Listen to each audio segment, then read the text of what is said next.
துளசி மாடம் வச்சு ட்ரெடிஷ்னலாக நம்ம நோட் புக்கை எப்படி டிசைன் பண்ணுறதுன்னு பார்க்கலாம். ஒரு நோட் புக்கில் இந்த பாட்டம் கார்னரில் ஃபஸ்ட்டு ஒரு ரெக்டாங்கிள் ஷேப் போட்டுக்கோங்க.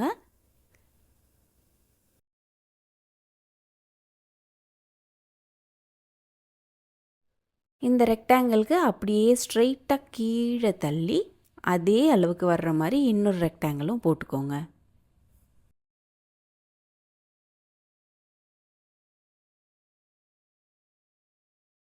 இப்போ ஃபஸ்ட்டு போட்ட ரெக்டாங்கிளில் கொஞ்சம் உள்ளே தள்ளி இந்த இடத்துலேருந்து ஸ்டார்ட் பண்ணி ஒரு பெரிய லைன் போட்டுக்கோங்க. பட் கீழே இருக்கிற ரெக்டாங்கிளை டச் பண்ணாதீங்க. அதே மாதிரி 2 பக்கமும் போட்டுட்டு கீழே இந்த மாதிரி ஜாயின் பண்ணிக்கோங்க.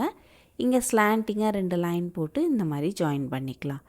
இப்போது டாப்பில் அதே மாதிரி ஒரு ஷார்ட் லைன், அந்த ரெக்டாங்கிளை விட கொஞ்சம் ஷார்ட்டாக வர்ற மாதிரி ஒரு லைன் போட்டுட்டு இங்கே ஒரு லைன் போட்டுட்டு இங்கேயும் ஒரு குட்டி லைன் போட்டுக்கோங்க. இங்கே அப்சைட் டவுனாக ஒரு ஜே போடுற மாதிரி 2 பக்கமும் போட்டு அதையும் கனெக்ட் பண்ணிக்கோங்க.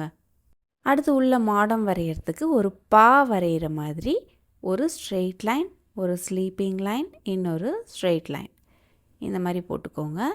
போட்டுட்டு இந்த இடத்துல குட்டியாக 2 அப்சைட் டவுன் யூ மாதிரி போட்டுக்கோங்க. இன்னொரு ஸ்லாண்டிங்காக 2 கர்வ்டு லைன் இந்த எட்ஜில் இந்த மாதிரி ஜாயின் பண்ணிக்கோங்க, ஷார்ப்பாக வர்ற மாதிரி. இப்போ இங்கேயும் ஒரு குட்டி லைன் போட்டுட்டு அங்கேருந்து ஒரு ஸ்லாண்டிங் லைன் போட்டு ஜாயின் பண்ணிக்க போகிறோம்.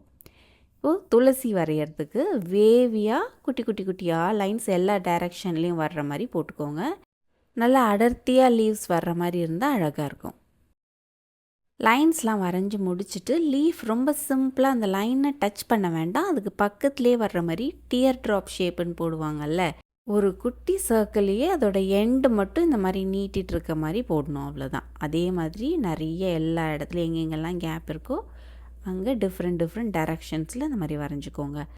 இப்போ இந்த துளசி மாடமை சுற்றியும் எல்லா இடத்துலையும் அங்கங்கே லீவ்ஸ் இருக்கிற மாதிரி, அப்புறம் உங்கள் புக்கோட கார்னர்ஸ், எட்ஜஸ் எல்லா இடத்துலையுமே இந்த மாதிரி வரைஞ்சிக்கோங்க.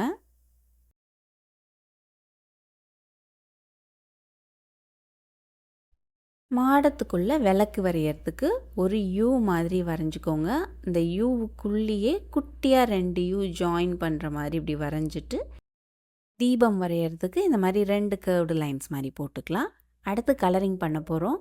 டிஃப்ரெண்ட் ஷேட்ஸ் ஆஃப் பிங்க்கே யூஸ் பண்ணி இந்த மாடம்க்கு இந்த மாதிரி அவுட்லைன்ஸ் 2 லைன் இல்லை 3 லைன் உங்களுக்கு ஸ்பேஸ் இருக்கிறதுக்கு தகுந்த மாதிரி கொடுத்துக்கோங்க.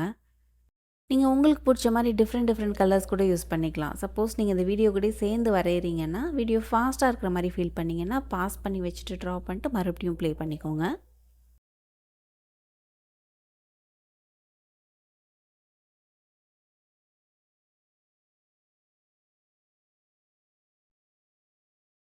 இந்த இடத்துல வாடாமல்லி கலர் யூஸ் பண்ணிக்கிறேன். அதேமாரி மாடத்துக்குள்ளேயும் அதுக்கப்புறம் இந்த பெரிய ரெக்டாங்கிள் போட்டிருக்கோம்ல, அதுக்கு நடுவில் ஒரு லைன் மாதிரி வர்ற மாதிரியும் வாடாமல்லி கலரே நான் கொடுத்துக்க போகிறேன்.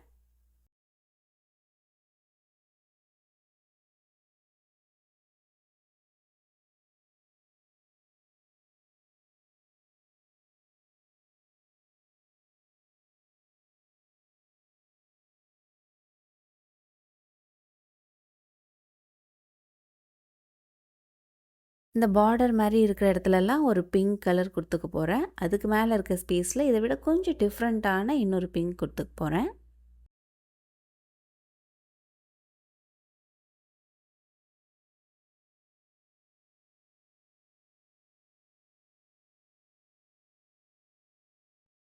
இந்த ரிமைனிங் ஸ்பேஸ் ஃபுல்லாகவே எல்லோ கலர் கொடுத்துக்க போகிறேன். தீபமுக்கும் எல்லோ கலர் கொடுத்துட்டு அகல் விளக்குக்கு ப்ரௌன் கலர் கொடுத்துக்க போகிறேன்.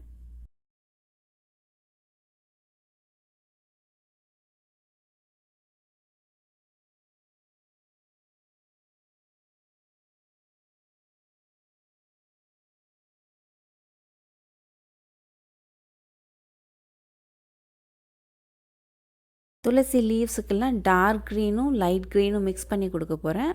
நிறைய டார்க் க்ரீன், கொஞ்சம் லைட் க்ரீன் கொடுத்துக்கிறேன்.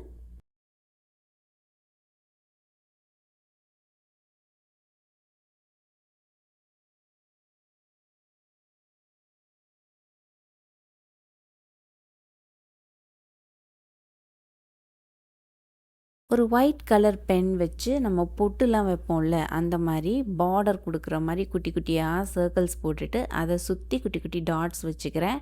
உங்கள்ட்ட வேற ஏதாவது இந்த பிங்க்குக்கு ஆப்போசிட்டா நல்ல பிரைட்டா தெரியிற மாரி ஏதாவது கலர்ஸ் இருந்துச்சுன்னா யூஸ் பண்ணிக்கோங்க. அக்ரிலிக் மார்க்கர்ஸ்லாம் வச்சுருந்தீங்கன்னா ஈஸியாக இருக்கும். அப்படி இல்லை ஒயிட் கலரே உங்களுக்கு வேணும், உங்கள்கிட்ட ஜெல் பென் எதுவுமே இல்லைன்னா, நம்ம வாட்டர் கலர் இருக்குல்ல, அதில் நல்லா தண்ணி போட்டு நனைச்சிட்டு ஒரு குட்டி குச்சியோ இல்லை எழுதாத பென் ஏதாவது இருந்துச்சுன்னா அதோட டிப்பை வச்சு கூட அதை தொட்டு தொட்டு நீங்கள் வரைஞ்சிக்கலாம். அந்த டிசைன் நான் மேலே இருக்க ஸ்பேஸில் கீழே இருக்க ஸ்பேஸில் எல்லா இடத்துலையும் கொடுத்துட்டேன். நீங்கள் வேறு டிசைன் கூட ட்ரை பண்ணலாம். இப்போ இந்த இடத்துல ஒரு க்ரீன் கலர் ஸ்கெட்சை வச்சு சேம் டிசைன் ரிப்பீட் பண்ணிக்கிறேன்.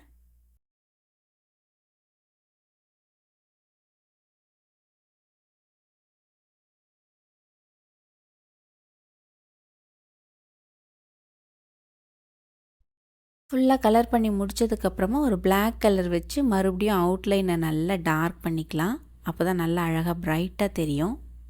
நீங்கள் ஃப்ரீயாக இருக்கிற டைமில் உங்களுடைய நோட் புக்கில் டைரியை இந்த மாதிரி டிசைன் பண்ணி வச்சுக்கிட்டிங்கன்னா ரொம்ப ஹாப்பியாக ஃபீல் பண்ணுவீங்க. பெஸ்ட்டு வே டு ரிலாக்ஸ் வந்து கலரிங் அண்ட் ட்ராயிங் தான். கண்டிப்பாக ட்ரை பண்ணி பாருங்கள். ஃபுல்லாக ட்ரா பண்ணி முடித்ததுக்கப்புறமா இந்த மாதிரி தான் இருக்கும். நன்றி.